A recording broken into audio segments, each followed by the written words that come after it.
There's a particular kind of silence that falls over a narcissist's life when a super empath finally, permanently walks out the door. And it's nothing like what you might imagine. It's not peaceful. It's not indifferent. It's the kind of silence that echoes. Because the person who just left wasn't just a partner or a friend. They were the one person who saw through every mask, absorbed every storm, and still stayed, until they didn't. And now that they're gone, the narcissist is left standing in a house of mirrors with no reflection. What happens next is something most people never get to understand. Most empaths walk away not knowing the magnitude of what they've just done. They leave feeling small, exhausted, second-guessing every choice. But the truth, the psychological truth, is that a super empath's departure triggers a level of internal chaos in a narcissist that very few things in their life ever will. And today, we're going to pull back the curtain on exactly what that looks like. The narcissist didn't choose you randomly. Narcissists are instinctively drawn to people who radiate a specific kind of emotional energy, warmth, deep empathy, an almost uncanny ability to sense what others feel. But a super empath is something beyond that. You weren't just emotionally available. You were emotionally precise. You could read a room before anyone else noticed the tension. You forgave quickly because you genuinely understood complexity. You stayed when others left, not out of weakness, but because you saw something real beneath the dysfunction, and you believed in its potential.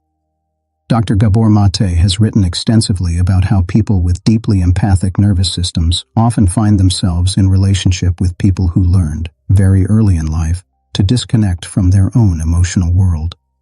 There's a gravitational pull between these two psychological profiles, one that the narcissist exploits, sometimes consciously, often not. What this means is that the narcissist wasn't just using you for attention or validation the way they might with others. They were using you as a regulator, someone who could soothe the profound internal emptiness they carry but will never openly acknowledge. You became, whether you chose it or not, the emotional infrastructure of their entire sense of self. That distinction matters enormously for what happens next. When most people leave a narcissist, there's a script, and the narcissist knows every line of it. The person leaves in tears or in anger or after one too many blow-ups. The narcissist triangulates, plays the victim, punishes them with silence or a new supply, and within weeks or months, the person either comes crawling back or disappears quietly into the background, still carrying wounds they don't fully understand.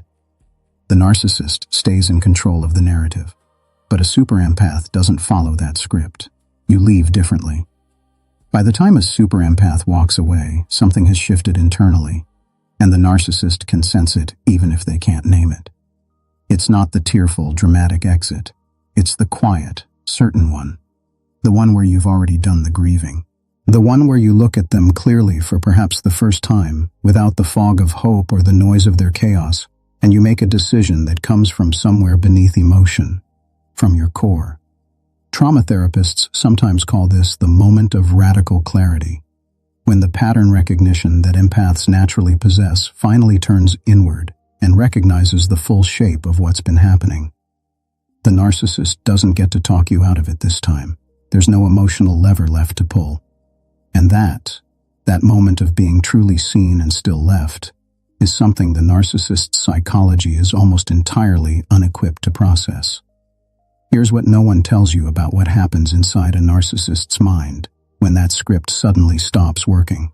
Narcissistic personality structure, according to psychological research, is built on what's called a false self, a carefully constructed identity designed to compensate for deep feelings of inadequacy, shame, and emptiness that the narcissist has buried since childhood.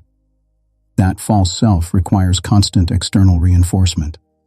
Admiration, fear, dependency, emotional reaction, all of it functions as fuel. When you were in their life, especially as a super empath, you were providing a uniquely rich form of that fuel. Your emotional depth made your attention and your presence more potent than anything an average supply source could offer. When you remove that, completely, finally, without returning, the false self begins to destabilize. What follows isn't always visible from the outside.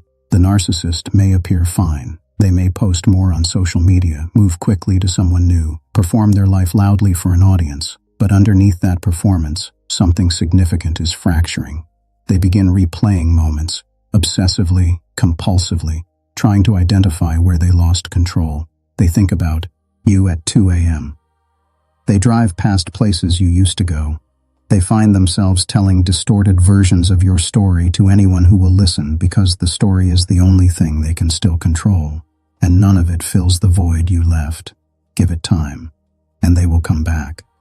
Maybe it's a text that seems innocent, a memory they just wanted to share, a crisis that's framed in a way designed to make you feel needed, or the classic, reaching out through mutual connections, planting seeds, waiting to see if anything takes root. This is what's commonly known as hoovering, named after the vacuum brand, because that's exactly what it is. They're trying to suck you back in. And here's the part that's crucial to understand. This is not love. It might feel like it. It might be wrapped in language that sounds like regret or growth or longing. But what's actually driving it is the narcissist's psychological need to restore what was disrupted when you left. They don't miss you, the full, complex, sovereign person you are. They miss the version of you they had access to, the version that was available, forgiving, emotionally generous. They want the supply back. They want the regulation back. They want to re-establish the dynamic where they held the power and you carried the emotional weight.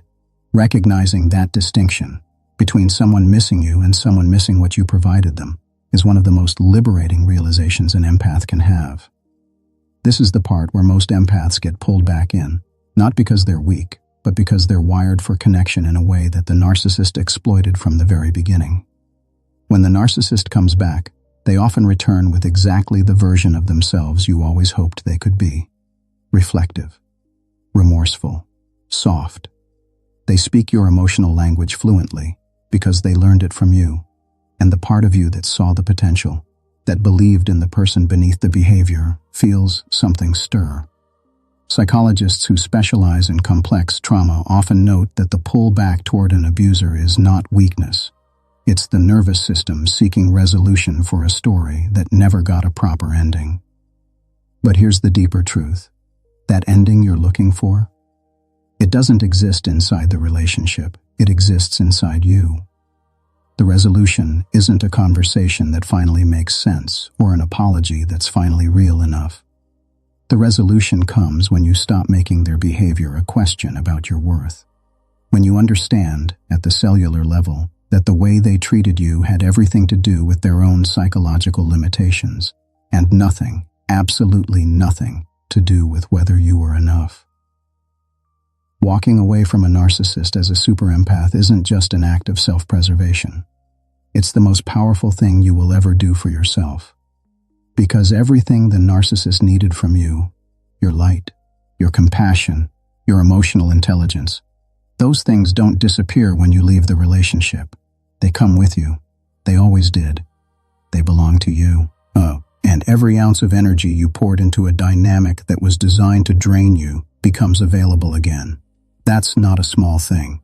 That's your life returning to you.